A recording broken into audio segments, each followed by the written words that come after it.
இருப்பாங்க, அடிச்சாங்கன்னா அப்படி செவந்துரும். ஆனா சில பேர் குண்டாலாம் இருப்பாங்க, அடிச்சாங்கன்னா வலிக்கும், ஆனா அந்த அளவுக்கு வலிக்காது. இதெல்லாம் ஏன் சொல்றேன்னா, நம்ம போன் அண்ட் ஜாயிண்ட் ஹெல்தியா இருக்கிறதுனாலதான் நம்ம ஓடுறோம், நடக்கிறோம், தாவுறோம், எல்லாமே செய்யறோம். நம்ம போன் அண்ட் ஜாயிண்ட் எங்கேயாவது பேட்டரி லோ ஆயிடுச்சுன்னா நம்ம பாடியே ஸ்விட்ச் ஆஃப் ஆயிடும். சோ எனக்கு எலும்பு வலியா இருக்கு, அப்பப்போ வீக்கா ஃபீல் பண்றேன், சில பேர்லாம் எனக்கு தேய்மானம் ஆயிடுச்சுன்னு சொல்றாங்க. அப்படின்னு நினைக்கிறவங்க இந்த 5 டெஸ்ட்ல எலும்பு ஜாயிண்டோட ஜாதகத்தை எடுத்து பார்க்கலாங்க.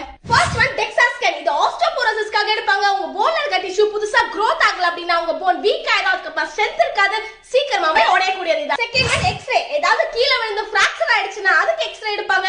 நெக் பெயின், பேக் பெயின் இருந்தா ஸ்பைனுக்கு எக்ஸ்ரே எடுப்பாங்க. அப்புறம் முட்டில தேய்மானம் இருந்தா முட்டிக்கு எடுப்பாங்க. Number 3 vitamin D and B12. Vitamin D தான் உங்க உடம்புக்கு தேவையான அளவுக்கு கால்சியம் உங்க போனுக்கு அப்சார்ப் ஆகுது. இது கம்மியா இருக்கு அப்படின்னா உங்க போன் சீக்கிரமா வலிக்க ஆரம்பிச்சிரும், மசில் பெயின் வரும், மசில் வீக்னஸ் ஆகும். எங்கயாவது அப்படியே நடந்து போறீங்க, முதுகு விழுந்துட்டீங்கன்னு வைங்க, உடனே ஃபிராக்சர் ஆயிடும். Number 4 calcium or uric acid test. A for apple எம்பட்டு பேருக்கு தெரியுமோ, கால்சியம் தான் போனுக்கு இம்பார்ட்டன்ட் அம்பட்டு பேருக்கு தெரியும்.